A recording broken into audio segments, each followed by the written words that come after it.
Speed Radio, 10h midi, en direct du Festival Off d'Avignon, Nadir Amaoui.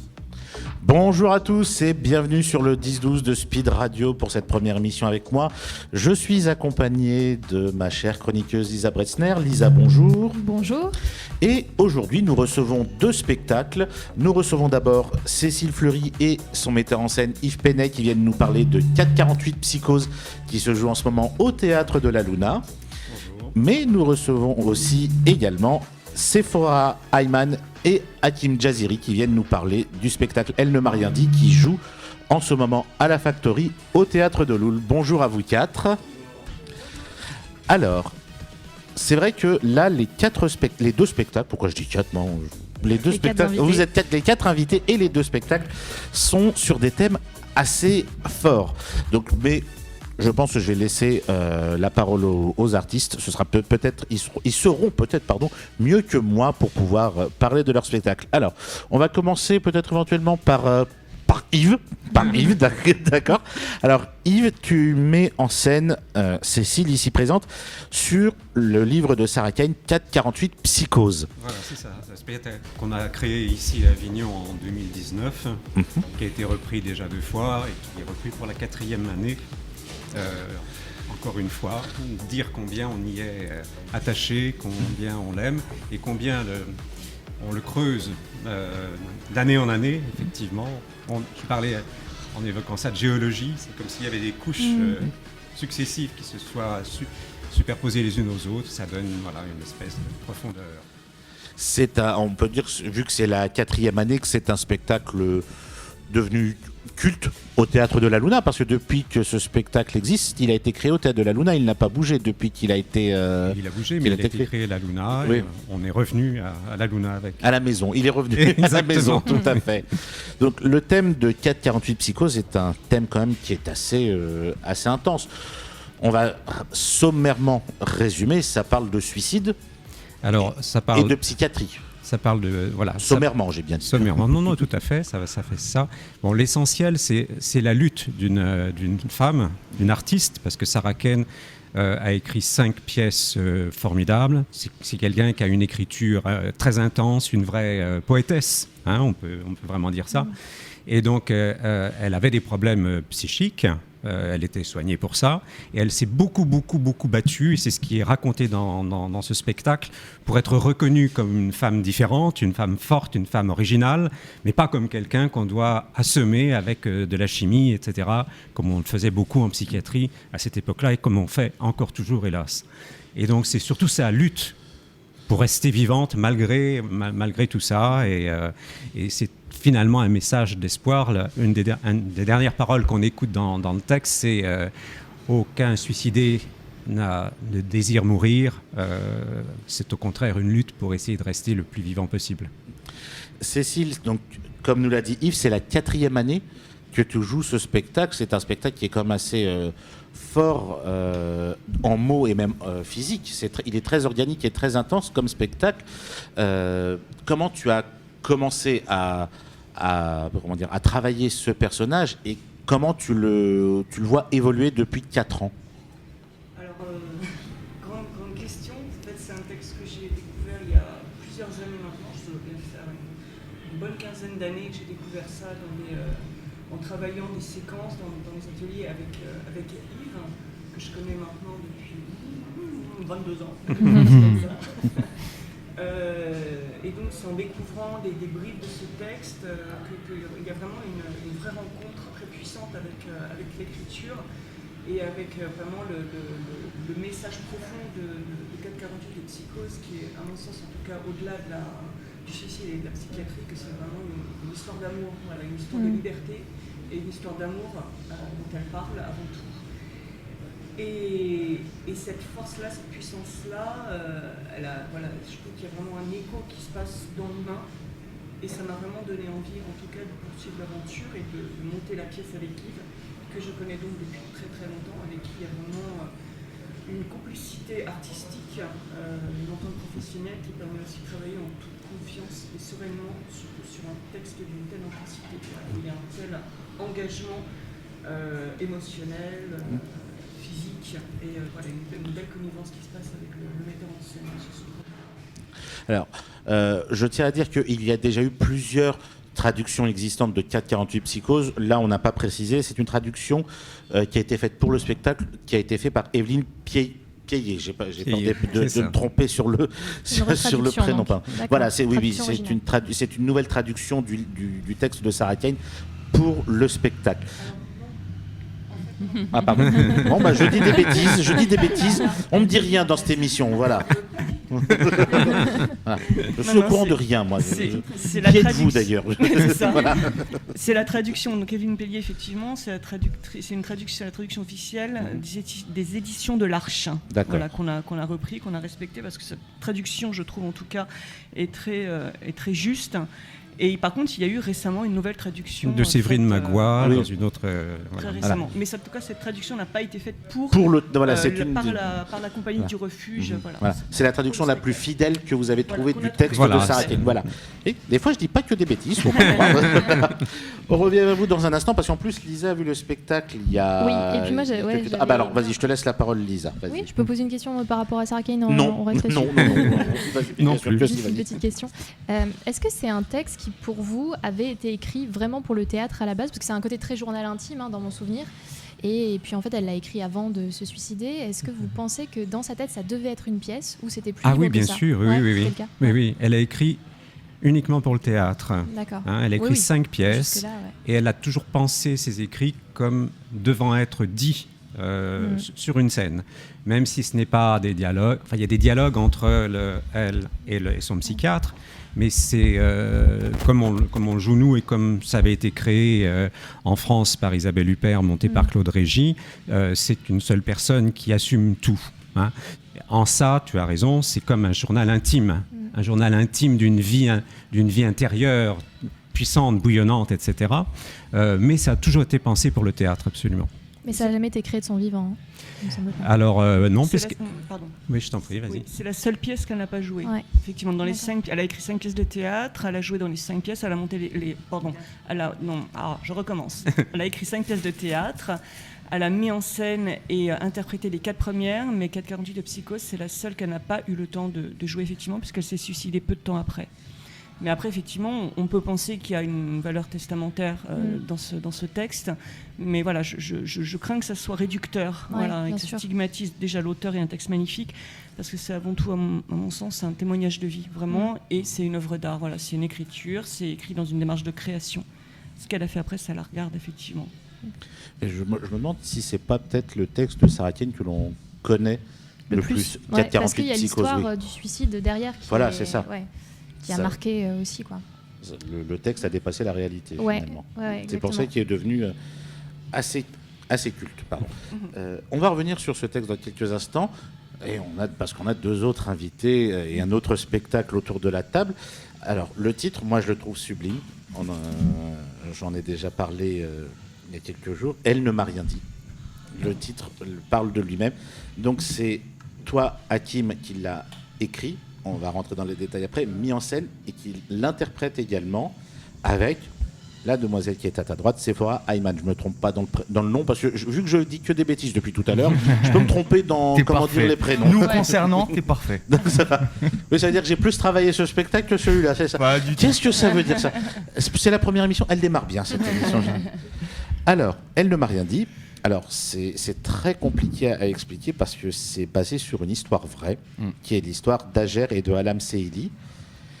Alam Seili, je vais te laisser en parler, Hakim, parce que je pense que tu en parleras 1000 fois mieux que moi. C'est basé sur un fait réel, déjà. Je vais juste dire ça, et je te laisse la parole, parce que tu as de meilleurs mots pour en parler que moi. Oui, c'est une histoire qui s'est passée en 2010 dans le quartier Haute-Pierre à Strasbourg. C'est un féminicide parmi tant d'autres.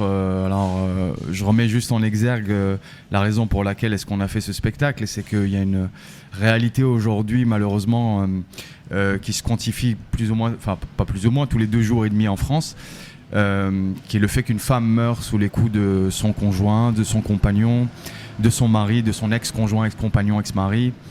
Et ce qu'on se disait, c'est on compte pas évidemment toutes celles qui sont poussées au suicide, et toutes celles qui portent des séquelles psychologiques, physiques irréversibles, celles qui sont tuées par des pères, des frères, etc. Donc tout ça n'est pas très quantifiable. On a juste cette statistique-là qui est assez morbide et qui dure depuis maintenant plus de 30 ans, depuis qu'on compte les mortes.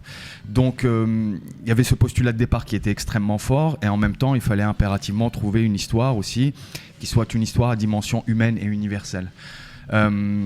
Et du coup l'itinéraire d'Ager s'est imposé de lui-même parce que la rencontre a été déjà bouleversante. Et puis il y a une particularité dans son histoire à elle, c'est que, ayant été la sœur d'une victime d'un féminicide, ayant appris la chose après coup, c'est pour ça d'ailleurs que le spectacle s'appelle Elle ne m'a rien dit, on met aussi en exergue le silence des victimes dans ce type de circonstances. Elle s'est lancée dans un combat juridique absolument titanesque qui a duré 11 ans. Et elle a réussi le 17 mars 2021 à faire condamner l'État pour dysfonctionnement du service public de la justice et faute lourde. C'est-à-dire, en somme, elle a déterré toute la responsabilité de l'État par rapport à la prise en charge des victimes, ce que personne n'avait réussi à faire avant. Et on a été très étonnés, moi le premier, de voir qu'il n'y a pas eu le relais médiatique suffisant par rapport à cette histoire, alors que finalement ça aurait dû être sans doute, en tout cas on aurait dû en entendre parler partout, parce que c'est une décision juridique absolument historique et sur laquelle on aurait pu en tout cas se baser pour aller de l'avant sur la question des inégalités femmes-hommes, des droits des femmes, etc. Ça aurait vraiment pu faire jurisprudence, en tout cas pour les plusieurs années à venir. Et on s'est donné un peu comme mission folle de remettre Ager au devant de la scène, de remettre ce combat au devant de la scène, et puis de faire un acte artistique qui, on l'espère, va dépasser le cadre culturel dans lequel il s'inscrit, puisqu'il est accompagné aussi d'énormément d'actions de terrain. Et je souhaite dire une petite chose importante, parce que j'entendais nos amis parler de cet élan de vie. Et en réalité, effectivement, on traverse un peu l'inconfort, pas qu'un peu, on traverse l'inconfort, la noirceur, mais pour mettre en exergue encore une fois... la lumière. Bien sûr, parce que c'est une extraordinaire histoire d'amour. Ce qu'a réussi Ager, les accomplissements qu'elle a réussi à obtenir, ce n'est que par amour. Par amour d'abord pour sa sœur, évidemment, avec qui elle était profondément fusionnelle, mais aussi avec le fils de sa sœur qu'elle a recueilli, évidemment, parce que il avait 2 mois, c'était un nourrisson au moment des faits, et donc il s'est retrouvé dans une pouponnière, puisque son père, après avoir commis son acte, s'est défenestré, et puis la maman, malheureusement, était morte. Donc voilà, c'est tout ça qui se noue, c'est tout ça qui se joue, c'est tout ça qui se transcende au final. C'est vraiment, pour moi, l'amour avec un grand A, celui qui nous fait faire des miracles. En fait, réunir ces 2 spectacles en soi, c'est vrai que ça parle de thèmes différents. Quand on regarde bien, malheureusement, voilà, les féminicides, le combat, c'est pour ça que j'ai un peu sommairement résumé sur la psychiatrie et le suicide, mais en réalité, ces 2 spectacles ont un réel point commun, d'une manière ou d'une autre, c'est une ode à la vie. À la vie, parce que, comme tu le dis si bien, voilà, Ager a découvert malheureusement tout ce qu'a vécu sa sœur trop tard, après la mort de sa sœur, et elle s'est battue pour son neveu, elle s'est battue pour la justice, pour sa sœur, et c'est une ode à, comme tu disais, à la lumière, mais aussi à la vie après la mort. C'est terrible comme terme, mais voilà, à la vie après la mort, et vous, c'est à travers les féminicides, et ici, c'est par le combat que dévoile Sarah Kane pendant l'intégralité du texte de 48 Psychoses. C'est un combat pour la vie et un combat vers, ça fait un peu bizarre ce que je veux dire, mais vers la lumière. Parce que tout au départ n'est que noirceur. Quoique, dans Elle ne m'a rien dit, ça commence plutôt d'une manière assez douce. Oui, absolument. On revient sur justement l'histoire de ces sœurs qui avaient une passion commune pour la danse, qui ont vécu une enfance vraiment très proche l'une de l'autre. Et puis, on commence déjà par poser ce constat-là, et puis on développe ensuite sur... le rapport de domination qu'il y a eu, qui s'est installé entre le bourreau et sa victime. Ça aussi, c'était quelque chose que je souhaitais vraiment mettre en exergue, parce que, à mon sens, on ne comprend pas toujours les tenants et les aboutissants de ces rapports-là. Et puis ensuite, la dernière partie, c'est vraiment le combat d'Ager jusqu'au Moi, finish. je dirais juste que c'est un combat pour la vie. Le spectacle, il parle de la vie, mais il parle aussi d'une conscientisation à la militance et au rapport aux politiques, au rapport au monde, au rapport au social. Agère, elle n'était pas du tout destinée ni à vivre ça, évidemment, bien sûr, ni aussi à mener ce combat. Et en fait, on voit bien dans la pièce qui m'a écrite, c'est qu'au début, elle est dans une révolte, dans une colère brute, dans une douleur aussi extrêmement violente, et que petit à petit, elle va pas transformer sa colère, parce que la colère, elle l'a toujours aujourd'hui, mais elle va utiliser sa colère pour la transformer en conscience politique et en faire quelque chose. Et du coup, il y a aussi, c'est aussi là que la vie, elle se situe, au-delà de l'amour, au-delà de l'hymne à la vie global, c'est aussi un hymne à la vitalité du rapport au social et au politique. Et moi, c'est ça qui m'émeut énormément chez elle, et qui m'émeut aussi dans la pièce, dans comment elle est... Comment on voit qu'elle passe d'une boule d'énergie, de maladresse, de colère à quelque chose qui va se façonner et qui va se dialectiser pour devenir une puissance aussi de la pensée. Oui. C'est vrai que je ne l'ai pas précisé, mais lorsque tu as écrit ce spectacle, et après je vais te poser la question à Sephora, tu as rencontré Agère, donc la sœur d'Alam, et c'est avec tous les échanges que vous avez eus tous les deux que tu as écrit ce spectacle. Est-ce que toi, Sephora, je pense avoir déjà la réponse, tu as également rencontré Agère et tu as eu l'occasion de beaucoup parler avec elle ou d'échanger beaucoup avec elle pour justement t'ancrer encore plus que via le texte sur ce spectacle, organiquement parlant ou même théâtralement parlant. Elles sont même devenues copines en fait. Hein. Ah bah encore. Ouais, on est très copines, et oui, évidemment, on s'est rencontrés et en fait... Il y a quelques... Enfin, moi, quand je joue Agère, je joue pas Agère. Enfin, tu joue l'es. le texte. Oui, je suis Agère, et moi, il se trouve que j'ai une activité militante aussi dans ma vie, et on s'est aussi rencontrés à l'endroit de nos militantes on est féministes, militantes toutes les deux à des endroits différents. Elle est sur les violences conjugales. Elle a une association qui s'appelle Alam, qui continue à aider des personnes. Moi, je fais partie de MeToo Théâtre, et donc je travaille au quotidien. J'ai un festival féministe et tout ça. Et en fait, à l'endroit de notre rencontre, c'est aussi cette joie et cette sororité là de l'action quotidienne, c'est-à-dire que le spectacle, il fait partie d'un mouvement global pour faire évoluer les choses. Ouais, de conscientisation générale, et c'est un autre outil qui permet ça.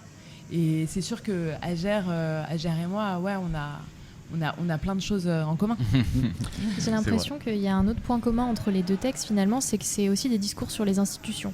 Vous, sur la justice, bien sûr, puisque dans l'histoire, elle va porter plainte et puis elle est tuée le lendemain, c'est ça, si j'ai bien compris. Je n'ai pas encore eu la chance de voir le spectacle. Donc, et puis en plus, il y a cette reconnaissance qui fait jurisprudence, qui aurait dû faire jurisprudence d'un défaut de l'État. Donc c'est vraiment un discours sur la justice, et pour vous aussi sur la prise en charge des malades. Dans 448 Psychose, j'ai l'impression qu'elle discute beaucoup de cette idée de la thérapie. Est-ce que la thérapie fonctionne ? Est-ce qu'on prend bien en charge les malades ? La différence aussi dans la société. Enfin, c'était ma lecture en tout cas. Est-ce que vous pensez qu'il y a de l'espoir dans ces institutions, dans ces textes-là, que ces textes-là donnent de l'espoir, ou au contraire, qui montrent à quel point il faut se battre aujourd'hui pour... Moi, je peux répondre au niveau de la justice. Pour moi, non. Il n'y a absolument aucun espoir dans la justice telle qu'elle est là aujourd'hui. C'est pour ça qu'on travaille. Il y a besoin de jurisprudence, il y a besoin de mise en application de la loi. On le dit dans le spectacle. Aujourd'hui, les statistiques sur les violences faites aux femmes, sur les violences sexuelles et sexistes, elles sont dramatiques. Elles ne sont pas juste dysfonctionnelles, elles sont en faillite totalement. Il y a un droit de viol, il y a un droit de tuer les femmes aujourd'hui en France avec la justice qu'on a, et ça va probablement pas s'arranger d'ici le 7 juillet. Mais sinon, c'est donc en ce qui me concerne, moi, sur la question de la justice, et uniquement en matière de violences sexuelles et sexistes, il y a énormément de choses qui sont faites en Espagne, qui sont faites dans d'autres pays d'Europe, mais notamment l'Espagne, qui est vraiment une vigie au niveau de ce qui crée sur les structures. Il y a une structuration qui est vraiment catastrophique en ce qui concerne... je ne vais pas m'étendre là-dessus parce que ce n'est pas le sujet, mais voilà, pour moi, il n'y a pas d'espoir. Et ce qu'on raconte, le spectacle, sur la reconnaissance du dysfonctionnement du service public de la justice et la faute lourde, en fait, c'est lié aussi au dysfonctionnement de ce policier-là. C'est-à-dire que la justice n'a pas reconnu que la justice dysfonctionne globalement. Elle a reconnu que normalement, elle fonctionne, mais que dans le cas de la prise en charge d'Alam, ça n'a pas fonctionné. Or, même si ça avait fonctionné dans l'état actuel des choses, Alam, elle aurait porté plainte, on aurait pris sa plainte, elle serait morte quand même. probablement. Bien sûr. Ce qui se passe grâce à cette décision qui fait jurisprudence et qui a été incroyable, c'est que ça pointe aussi que la prise en charge, la formation, et que, c'est petit à petit qu'on arrive à obtenir des grandes rivières. Mais en ce qui concerne la justice, voilà ce que j'aurais à dire. Et du côté de ce qu'on connaît de la psychiatrie, on peut aussi reprendre ton dernier terme, c'est petit à petit, peu à peu, voilà. Il y a des prises de conscience, il y a des changements d'attitude, il y a des changements, mais quand même globalement, quand quelqu'un est en psychiatrie, maintenant, la réponse est quand même globalement chimique, médicamenteuse, et encore très peu d'accompagnement réel, de compréhension profonde, qui demande beaucoup plus de temps, beaucoup plus de moyens. On donne a priori une réponse immédiate, et voilà. Mais aussi en ce qui concerne la maladie, il y a aussi beaucoup de malades. Parce qu'en ce moment, il y a un grand courant aussi de revendication de la maladie mentale, et qui dit que en fait, il y a aussi un manque d'éducation sur leur propre maladie et sur la conscience de ce que c'est que la chimie, parce qu'il y a plein de malades qui aussi réclament la chimie parce que ça leur fait du bien à un endroit, mais s'ils pouvaient en être être autonome dans la gestion de ça et comprendre les tenants et les aboutissants des résultats, sauf qu'en fait, on est c'est très subordonné en fait comme rapport à la médicalité.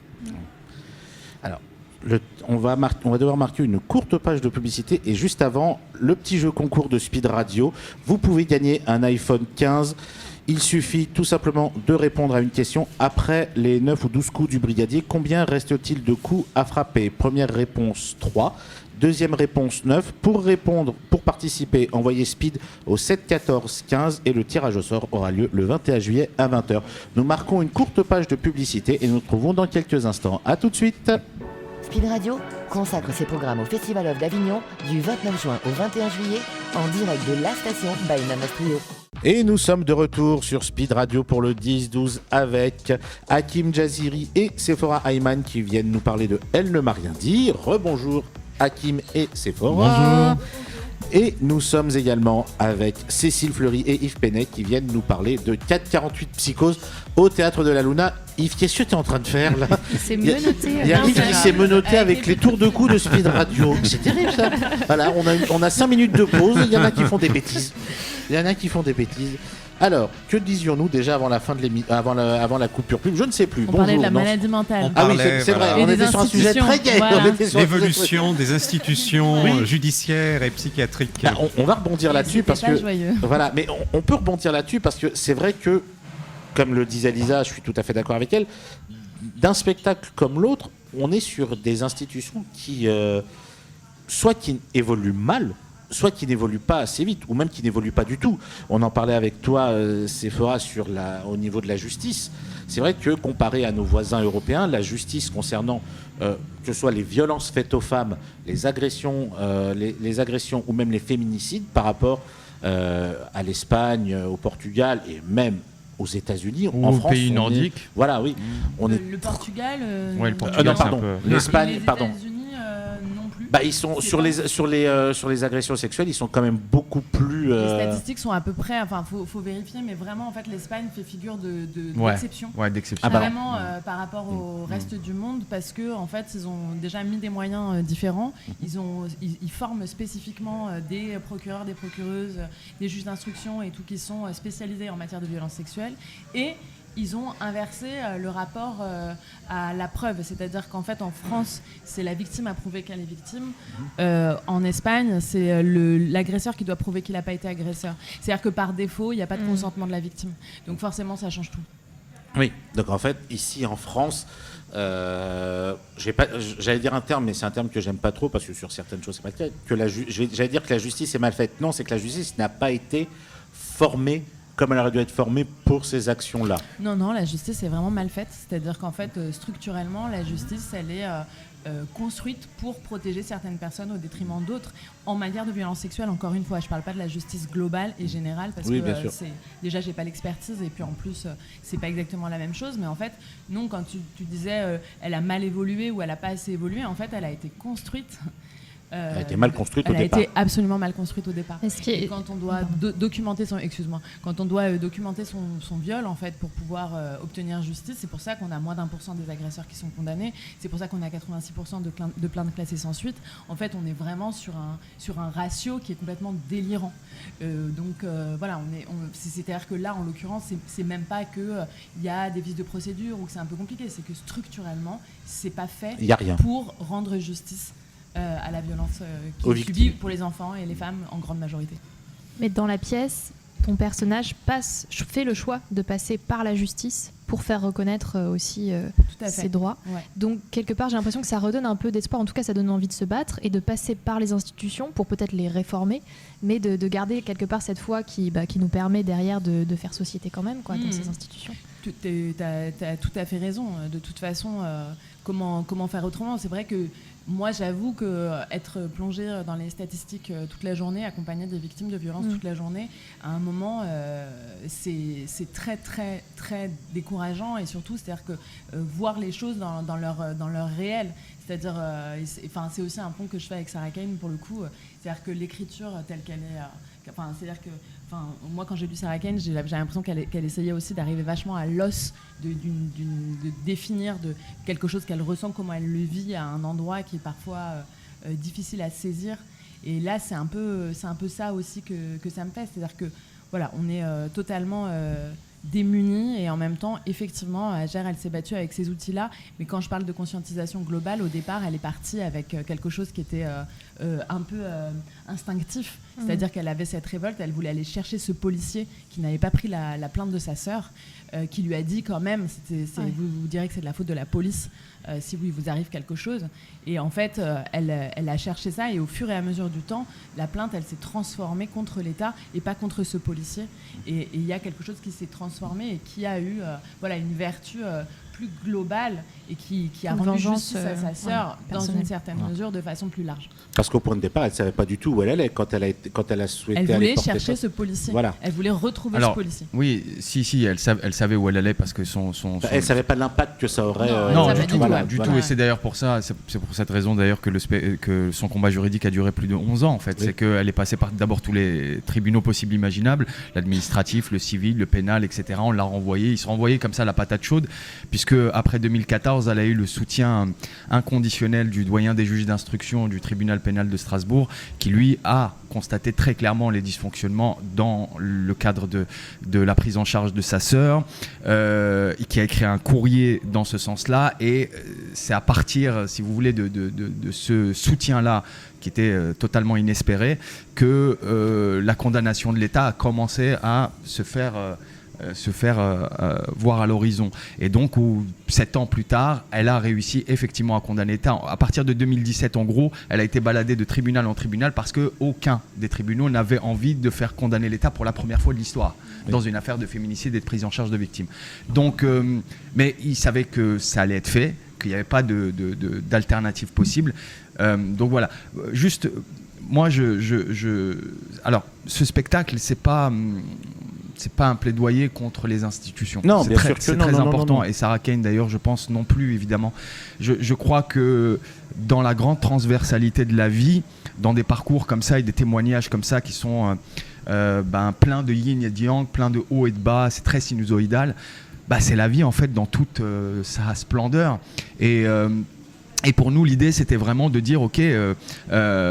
Mettons d'abord en relief le combat d'une femme, d'une personne qui a justement réussi à dépasser un cadre qui était très très bien ficelé en fait. Qui était très fermé. Complètement fermé. Personne ne pouvait miser un seul centime sur le fait qu'elle arrive à la fin à condamner l'État. Il y avait beaucoup plus de chances de condamner un fonctionnaire de police par rapport à une erreur commise que de réussir à condamner l'État et donc de déterrer complètement les dysfonctionnements dans la prise en charge des victimes et que ça devienne autre chose que quelque chose qui soit spécifique à sa propre sœur. Son combat final, c'est pour ça d'ailleurs qu'on l'a mis en place, c'est que si c'était resté dans le cercle de la famille Seili, eh bien, je pense que ça n'aurait pas été très intéressant d'en faire un acte artistique pareil. Mais c'est vraiment parce que son combat est devenu celui de toutes les victimes, de toutes les familles de victimes, etc., qu'on s'est dit, c'est évident, de son témoignage intime va naître l'universel. Oui, c'est vrai que je m'étais peut-être pas exprimé dans la phrase quand je disais qu'elle ne savait pas où elle allait. Elle ne savait pas l'ampleur qu'allait avoir son combat dès le départ. Et là, je te rejoins sur une chose, c'est que moi, ça me stupéfait jusqu'à ce que je découvre ce spectacle-là quand on en a parlé toi et moi pour la première fois. Je n'avais jamais entendu parler de ce fait divers et de toute l'action qu'il y a eu derrière. Tu sais quoi, je vais être honnête avec toi, moi non plus. C'est-à-dire que même quand j'ai rencontré Agère, et je l'ai rencontré par le biais d'une interview Origine Média. Tu sais, on scrolle parfois sur nos téléphones et puis on tombe sur plein de trucs comme ça, de gens qui témoignent de leur parcours. Et ce qui m'avait frappé dans son témoignage, c'était le fait qu'elle dise à la fin « J'ai condamné l'État le 17 mars 2021 ». Et je me suis dit, parce que je suis au front par rapport à ce combat aussi, des inégalités contre les hommes et les femmes, et que je suis très investi sur le terrain, je me suis dit c'est impossible, j'en aurais forcément entendu parler. Oui. Donc je l'ai prise pour une menteuse dans un premier temps, et mon but premier, c'était de vérifier simplement que j'étais pas passé à côté de quelque chose d'énorme. Mais dans ma tête, c'était impossible. Et c'est une fois que j'ai eu accès au jugement que les bras m'en sont tombés, parce que je me suis dit mais c'est invraisemblable, qu'est-ce qui s'est passé pour qu'il n'y ait que 2 pauvres articles qui se battent en duel sur internet par rapport à cette condamnation. Et c'était que des articles régionaux, je présume. En plus, il y avait rue 89, un média strasbourgeois et spécifiquement strasbourgeois, et je me suis dit c'est totalement improbable. Et donc mon but premier, c'était de dire on va te remettre sur le devant de la scène, parce que ton combat il est extrêmement inspirant et il est plein de leçons pour nous tous en fait. Et tu m'as dit aussi qu'elle était venue voir le spectacle lorsque vous l'avez sorti, lorsque vous êtes sorti de résidence, je crois. Même plus que ça. J'ai même fait plus que ça. Je l'ai intégré au spectacle, Agère. C'est-à-dire que là sur la version avignonnaise, je ne veux pas spoiler, mais on a autre chose. Mais je l'ai intégré au processus et elle a fait quasiment toute la tournée avec nous. Ah, super. C'est-à-dire qu'elle était sur scène avec nous à un moment où le public ne s'y attendait absolument pas. Et qui comprenait tout de suite, parce que évidemment cette femme est chargée à vie, elle a une sorte comme ça, dès qu'elle prend la parole, on se dit waouh, elle a une histoire à raconter, c'est fou. Donc il y a eu de très très grands moments de communion citoyen avec le public grâce à ça, grâce à cette jonction et le fait qu'elle accompagne le projet sur le terrain aussi. On met en place aussi des tables rondes dans les différents territoires, et donc elle est toujours avec nous. Non, Agère, elle fait vraiment partie du groupe. Et vous avez eu d'excellents retours du public depuis que vous l'avez ouvertement créé ce spectacle-là. On a c'est comme même 48 psychoses d'ailleurs. Je crois que lorsque le public vous attend à la sortie, vous avez des retours assez forts. Oui, il y a une sorte de communion avec le public. Il y a eu un parcours qui a été partagé. C'est le principe merveilleux du spectacle vivant, c'est-à-dire que ça arrive pour de vrai, avec des vraies personnes, et donc là, c'est comme si c'était ça recommençait, ça renaissait à chaque fois. Et donc quand des spectateurs participent je dis vraiment participer, parce que être rentré dans une salle, a pris une place, on participe à la vie qui est déployée par le spectacle, par la mise en scène. Donc on en ressort évidemment transformé. Évidemment, il y a eu ce parcours qui vous est arrivé à l'intérieur de vous-même au travers du parcours de l'interprète, du texte, etc. Oui, c'est la question de l'identification. Et donc à la sortie, on a cette chose où on pourrait se tomber. D'ailleurs, quelquefois, on le fait vraiment, se tomber dans les bras les uns des autres pour dire on a vécu ça ensemble et on s'est compris profondément, bouleversement.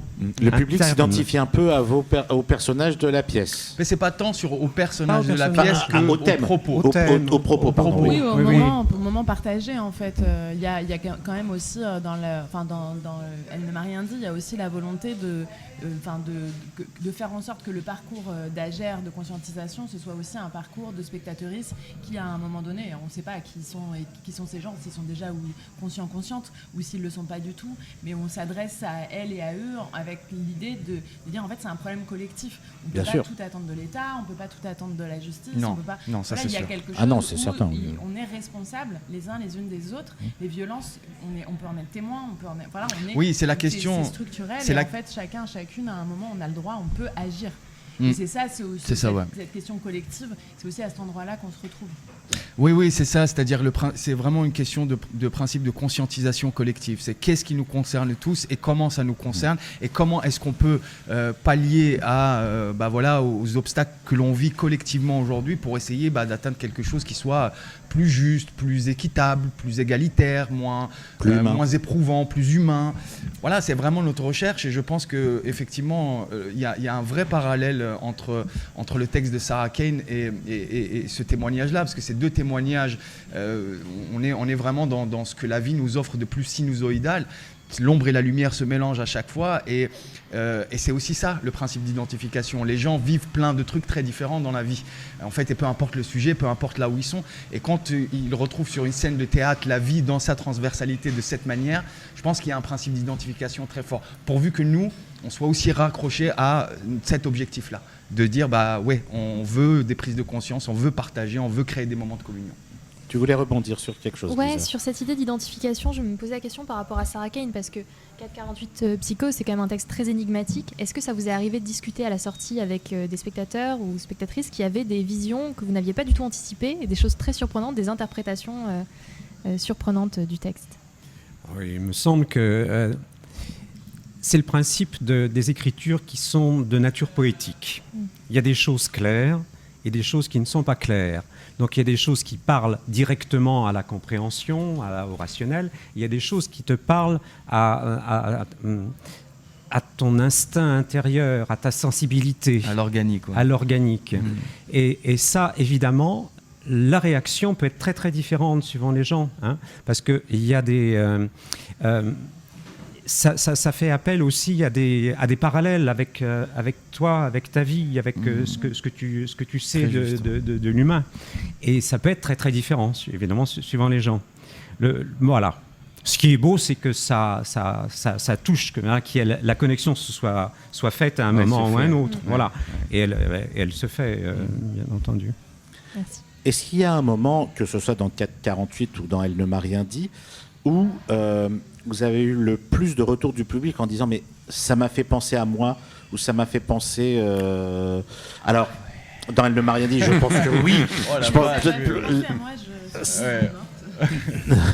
Non, quand même pas. Mais peut-être oui, dans le... Non, dans le... Il y a toujours des histoires de violence qui ressortent quand on est sur des sujets comme ça, ou sur des choses qui appartiennent aux personnes, ou sur des choses de ma voisine, parce que comme on fait souvent des tables rondes à la sortie, ou des bords plateaux, comme Hakim expliquait, les gens, en fait, cherchent des outils aussi.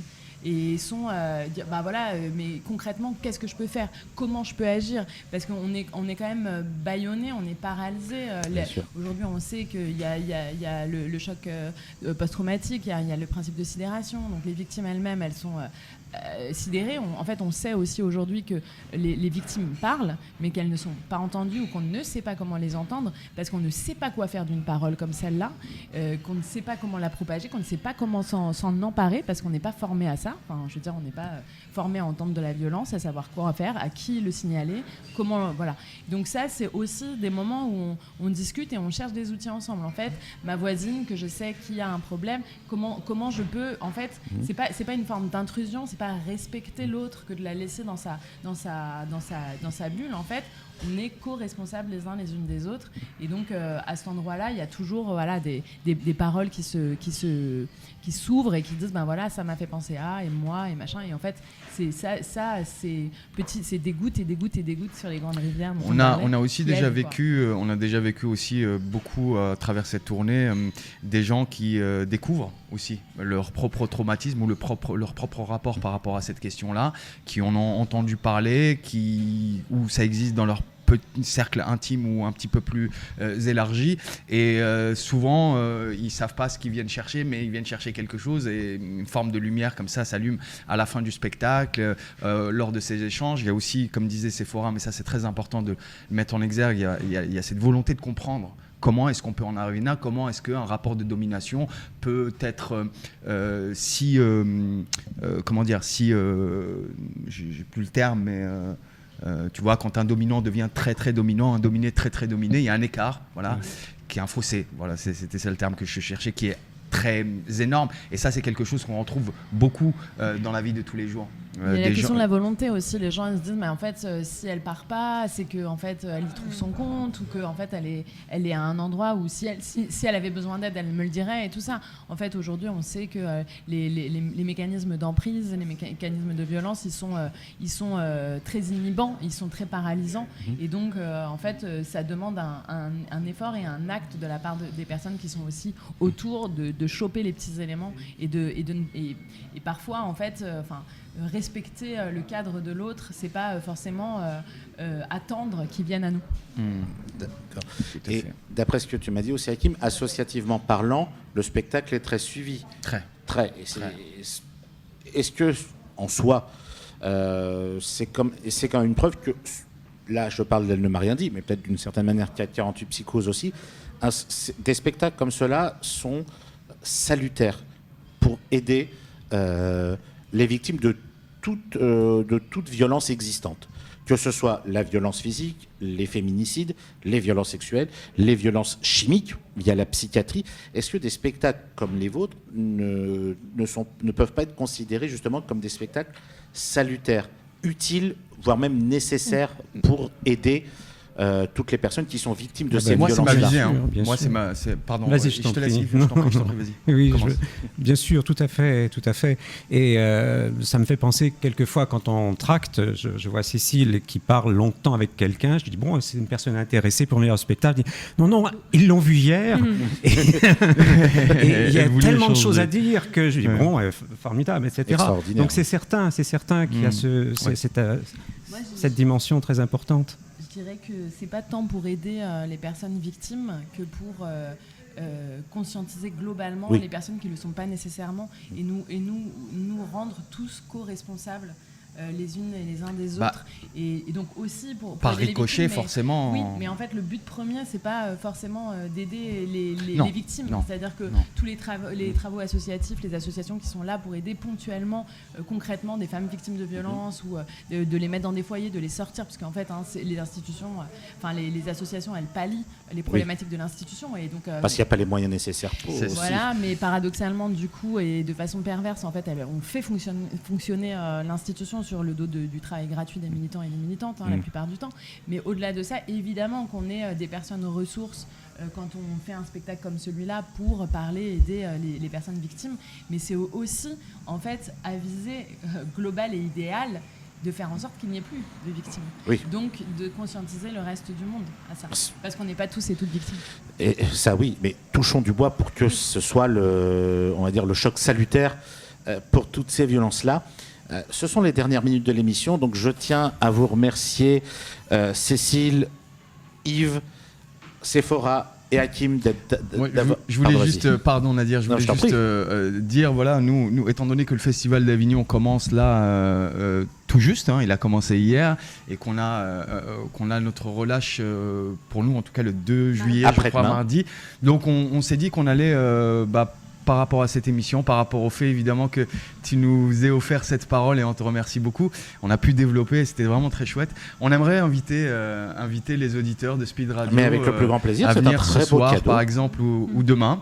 On met en place, on va mettre en place un quota d'invitation.